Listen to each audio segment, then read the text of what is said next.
Bonjour mes dragons, aujourd'hui on se retrouve pour un nouveau deck profile sur le deck Voleur du Temps, version Phantom Knight. Alors, les Voleurs du Temps, c'est un nouvel archétype exclu tout droit du TCG qui est sorti dans la nouvelle extension Assaut Sauvage. Pour le moment, nous avons uniquement 6 cartes communes des Voleurs du Temps, alors c'est une très bonne nouvelle, vous pouvez facilement vous les procurer en commune pour le moment. Mais je tiens à vous dire que l'archétype a de fortes chances d'être dans la méta. Je vous explique. Cet archétype se centre uniquement sur les monstres Xyz. Grâce aux effets des cartes voleurs du temps, vous pouvez détacher un matériel d'un monstre Xyz que vous aurez ciblé pour invoquer spécialement votre monstre voleur du temps depuis le cimetière, ou alors détacher un matériel d'un monstre Xyz voleur du temps pour soit piocher une carte, renvoyer une carte face recto sur le terrain adverse au-dessus du deck adverse, et aussi bannir le monstre Xyz Voleur du Temps jusqu'à la fin du tour. Mais il n'y a pas que ça, il y a aussi les magies et les pièges qui vous permettent de donner un boost à vos monstres Xyz. Et bien sûr, vous avez la possibilité avec la carte piège Voleur du Temps de piquer la carte dans le cimetière adverse afin de l'attacher au monstre Xyz Voleur du Temps.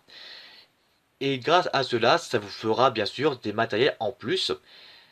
Mais ce n'est pas tout. Avec ce monstre Xyz, le refaiseur des voleurs du temps, durant la stand-by phase, une fois par tour, de piquer une carte au-dessus du deck adverse et l'attacher bien sûr à cette carte comme matériel Xyz. C'est vraiment très très fort comme voleur du temps, mais malheureusement, le deck voleur du temps reste quand même un deck fun. Mais ça ne vous empêche pas de jouer le monstre Xyz dans la compétition. Et franchement, je vous conseille fortement de jouer le deck voleur du temps. Vous allez voir, c'est trop marrant. Et bien sûr, ce deck peut se jouer sous différentes versions. Danger, Chevalier Fantôme, ou bien sûr Spirale, Dark Warrior. Tout ce qui concerne bien sûr dans les Xyz peut très bien marcher avec le deck Voleur du Temps. Donc voilà, je vous présente ma petite version du deck Voleur du Temps avec les Chevaliers Fantômes. C'est parti. Alors pour commencer, on va jouer les 3 remonteurs des Voleurs du Temps. Alors, premier effet, en détachant un matériel d'un monstre Xyz qu'on contrôle, on pourra invoquer spécialement ce remonteur des Voleurs du Temps depuis la main. Et si cette carte est invoquée normalement ou spécialement, on peut ajouter une carte Voleur du Temps depuis le deck à notre main.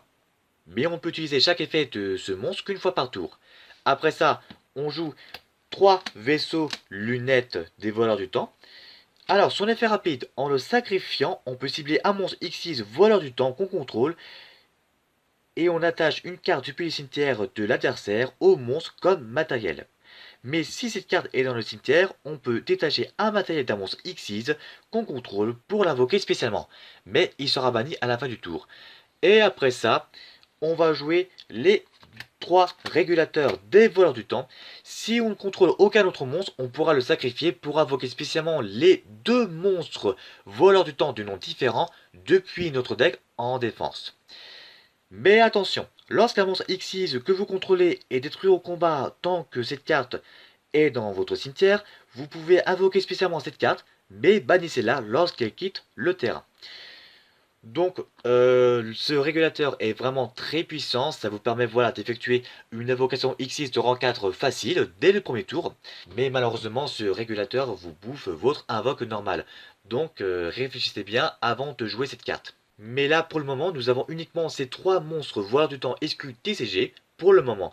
Mais après on verra dans la nouvelle extension avec les nouveaux monstres voleurs du temps si on pourra faire un deck voleur du temps pur. Pour le moment, ça reste quand même un deck fun. Ensuite, on va passer bien sûr aux chevaliers fantômes. Pour ça, on va jouer les 2 chevaliers fantômes des gants en lock. Un monstre Xyz Ténèbres qui a été invoqué en utilisant cette carte sur le terrain comme matériel gagne cet effet. S'il est invoqué par Xyz, il gagne 1000 points d'attaque. Puis ensuite, il a un autre effet qui nous permet d'envoyer une carte chevalier fantôme depuis le deck au cimetière en le bannissant depuis le cimetière. Après ça, on va jouer les 2 chevaliers fantômes de l'ancienne cape. Si il est en attaque, on peut cibler un monstre ténèbres sur le terrain et on le change en défense. Et si vous le faites, le monstre gagne 800 points d'attaque et de défense jusqu'à la fin du tour de votre adversaire. vous pouvez le bannir depuis le cimetière pour ajouter une carte les chevaliers fantômes depuis votre deck à votre main, excepté cette carte. Mais on ne pourra utiliser chaque effet de cette carte qu'une fois par tour. Et dans la catégorie chevaliers fantômes, on finit avec les 3 chevaliers fantômes des bottes silencieuses. Alors, vous pouvez l'invoquer spécialement depuis votre main si vous contrôlez un monstre chevalier fantôme. Mais vous pouvez invoquer qu'un chevalier fantôme des bottes silencieuses qu'une fois par tour. Ensuite, vous pouvez le bannir depuis le cimetière pour ajouter une magie au piège chevalier fantôme depuis votre deck à votre main. Alors ça, voilà, on va jouer seulement les 7 monstres chevaliers fantômes de niveau 3. Parce que dedans, on va aussi jouer les chevaliers fantômes de l'épée brisée. Parce que je vous rappelle que son effet, lorsqu'il veut t'envoyer au cimetière, ça nous permet d'invoquer spécialement les 2 chevaliers fantômes depuis notre cimetière et leur niveau deviennent 4. Avec cet effet, on pourra effectuer une invocation spéciale de rang 4, comme par exemple Refaiseur des voleurs du temps. Pour finir dans la catégorie monstre, on va jouer les 3 H Blossom. Obligatoire, c'est passe-partout, on ne sait jamais, c'est la meilleure carte du moment, on ne peut pas s'en passer. Ensuite, catégorie magie, on va jouer les 3 hacks des voleurs du temps. C'est la magie dont je vous ai parlé, celle qui nous permet de booster l'attaque des monstres Xyz de 300 points d'attaque pour chaque matériel qui lui sont attachés. Mais ce qui est vraiment génial, c'est que durant le tour où ces monstres sont invoqués spécialement, les monstres Xyz qu'on contrôle ne peuvent pas être détruits par des effets de cartes de l'adversaire. Et aussi, l'adversaire ne peut pas le cibler avec des effets de cartes. Franchement, c'est génial. C'est que si jamais l'adversaire souhaite activer Solemn Strike pour se débarrasser, par exemple, du numéro 39 Utopie, eh bien, il ne pourra pas. Parce que grâce à cette carte, qui vraiment protège l'invocation Xyz, ça va vraiment faire chier l'adversaire, mais en plus, c'est vraiment nécessaire pour un deck qui se centre sur les Xyz. C'est bien plus fort que Zodiac. C'est ce qui manquait pour les monstres Xyz. Je pense bien sûr que le deck Zodiac devrait bien se tenir, parce qu'avec une carte pareille, là je peux vous dire qu'il y aura beaucoup de decks centrés sur les Xyz qui vont revenir. Et après ça, bon, je vous ai parlé du fait qu'on cible un monstre Xyz pour lui faire gagner 300 points d'attaque pour chaque matériel qui lui sont attachés, mais ce n'est pas tout. Si le monstre Xyz possède des matériels dont les cartes sont celles de l'adversaire, vous aurez la possibilité d'attaquer directement les points de vie adverses. Quand je vous dis que c'est pété, c'est vraiment pété là, c'est vraiment très fort. Et je pense même que l'archétype voleur du temps va entrer dans la bêta. Mais ça, comme je vous l'ai dit, on verra dans la nouvelle extension. Après ça, on va jouer les 3 appelés par la tombe pour contrer les entrappes. Un petit Raigeki, on sait jamais. Petit Monster Reborn. 3 fusions instantanées. Parce que oui, c'est que si jamais on n'a pas ce qu'il faut pour invoquer spécialement nos monstres Xyz, on aura bien sûr la fusion instantanée pour invoquer spécialement nos monstres fusion du niveau 4. Pour bien sûr effectuer une invocation Xyz de rang 4. Puis après, dans la partie piège, on va jouer les 3 retours en arrière des voleurs du temps. Alors, cette carte piège, en ciblant un monstre Xyz voleur du temps que vous contrôlez, attachez-lui une carte voleur du temps depuis votre main ou deck comme matériel. Et là, je peux vous dire que l'effet du monstre Xyz est vraiment très pété, vous allez comprendre pourquoi. Mais cette piège a un second effet.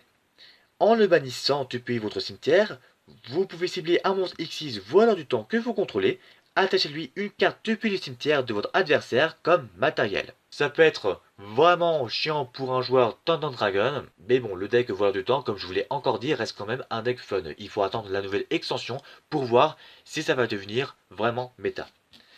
Après ça, on va jouer 2 chevaliers fantômes de la brigandine ombragée. On l'invoque spécialement en défense comme étant un monstre normal. Mais ce qui est vraiment génial, c'est que si on n'a aucune carte piège dans notre cimetière, on pourra l'activer durant notre tour. Ça, c'est vraiment génial comme carte. Puis après, on va jouer les 2 épées des chevaliers fantômes. On l'active en ciblant un monstre à effet sur le terrain. On annule les effets du monstre face recto. Le monstre face recto ne peut pas attaquer. Et aussi, les monstres ne peuvent pas les cibler le monstre face recto avec une attaque. En gros, vous bloquez bien sûr le monstre avec cet effet, mais malheureusement, le problème c'est que si vous ciblez un monstre adverse, vous ne pourrez pas l'attaquer. Mais il y a bien sûr une autre solution, avec bien sûr le monstre X6 Voleur du Temps, vous avez la possibilité de vous débarrasser du monstre adverse évidemment. Mais l'épée du brouillard des chevaliers fantômes a un second effet, c'est qu'en le bannissant depuis votre cimetière, vous pouvez cibler un monstre, les chevaliers fantômes dans votre cimetière que vous l'invoquez spécialement. Mais bannissez-le lorsqu'il quitte le terrain. Et après ça, pour finir, on va jouer un avertissement divin et 2 assauts solennels dans la partie piège. Maintenant, on va passer à l'extra deck. On va jouer les 3 refaiseurs des voleurs du temps. Alors, pourquoi il est si puissant? Comme je vous l'ai dit au début de la vidéo, refaiseur des voleurs du temps durant la stand-by phase une fois par tour. J'ai bien dit durant la stand-by phase. Vous pouvez attacher la carte du dessus du deck de votre adversaire à cette carte comme matériel. Et après ça, il a un autre effet, effet rapide. En détachant maximum 3 types différents des matériels de cette carte, on peut appliquer les effets suivants selon ce qui a été détaché. Monstre, jusqu'à la fin du tour, bannissez cette carte. Magie, piochez une carte. Piège, placez une carte face recto contrôlée par votre adversaire au-dessus du deck. Et là, franchement, là, vous allez dire, putain, mais c'est trop cheaté la carte. Bah, bien sûr que c'est trop cheaté la carte. S'il n'était pas cheaté, je vous l'aurais pas dit. Mais bon, vous pouvez utiliser chaque effet de refaiseur des voleurs du temps qu'une fois par tour. Ça, c'est contraignant, mais assez puissant pour bien faire chier l'adversaire. Et franchement, moi, je vous dis, j'ai vraiment kiffé ce deck. C'est vraiment un deck pour le fun, comme je vous le rappelle. Mais bon, ce deck a vraiment les qualités, bien sûr, d'entrer dans la méta. Mais pour le moment, ça reste un deck fun. Il faut attendre la nouvelle extension. Après ça, on va jouer un numéro S39 Utopie l'éclair et un numéro 39 Utopie qui va nous servir pour invoquer le numéro S39 Utopie l'éclair. Alors, je vous rappelle que l'adversaire ne peut ni activer de carte ni d'effet jusqu'à la fin de la damage step si ce monstre combat. Et bien sûr, durant la damage step, une fois par chaîne, on peut détacher les deux matériels pour faire devenir ses points d'attaque 5000. Et franchement, c'est très fort, c'est sûrement joué dans tous les decks méta, mais malheureusement, suite au succès des decks méta centrés sur les invocations liens, ce monstre fut tombé dans l'oubli. Mais grâce à l'archétype voleur du temps, le S39 a de fortes chances de revoir le jour. Mais bon, après, on va jouer les chevaliers fantômes de l'épée prisée.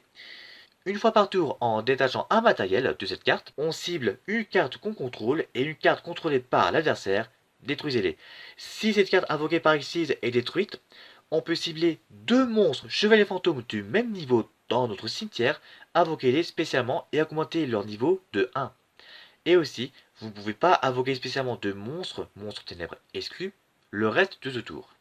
Ça, c'est normal. Après, on va jouer Dragon de la Tornade. Après, Levière des Dragons des Mers, qui nous permettent d'invoquer spécialement un monstre banni. Après ça, comme monstre lien, on va jouer un chevalier fantôme, enfin deux chevaliers fantômes de la Bardige rouillée. Alors, son effet, durant la main phase, on peut envoyer un monstre chevalier fantôme depuis notre deck au cimetière pour poser une magie ou piège chevalier fantôme directement depuis notre deck dans notre zone magie et piège. Après, il a un autre effet, si un ou plusieurs monstres X6 ténèbres sont invoqués spécialement dans une ou plusieurs zones pointées par cette carte, tant que ce monstre est sur le terrain, sauf durant la damage step, on peut cibler une carte sur le terrain, détruisez-la. Ça, c'est un petit bonus en plus, ça nous permet de se débarrasser des cartes vraiment très chiantes à s'en débarrasser. Mais je peux vous dire que ce monstre peut très bien se faufiler dans le deck voleur du temps. L'effet de la bardige rouillée n'est pas très ouf, mais c'est quand même nécessaire si on veut le rendre encore puissant. Enfin, je parle bien du deck, bien sûr. Ensuite, on a oui, apprenti sorcière pour booster les attaques des monstres ténèbres. Preneur Underclock. Puis pour finir, on va jouer les 2 bouts dragons des marais qui vont nous servir pour effectuer des invocations X6 de rang 4. Donc voilà, on a fait le tour sur ce petit deck fun sympa à jouer entre amis. Moi je trouve que c'est un très bon archétype qu'a fait Konami. Et je pense même bien sûr que Voleur du Temps a de grandes qualités. Mais bon, pour le moment, vous pouvez mélanger avec d'autres archétypes, Chevalier Fantôme, Danger, Spirale, tout ce que vous voulez avec Voleur du Temps. Tout est permis. Quand je dis tout est permis, c'est que tout est permis. Après, il y a un moyen de le rendre compétitif avec les monstres danger. Enfin bref, comme j'ai pas de carte danger assez puissant pour avoir un deck voleur du temps compétitif, ce deck reste quand même un deck fun juste pour le plaisir. Voilà, c'est la fin de cette vidéo. J'espère que ce deck profile fun vous aura plu. N'hésitez pas à dire dans les commentaires ce que vous pensez de ce deck. Et on se dit à la prochaine pour une nouvelle vidéo. D'ici là, portez-vous bien. Ciao.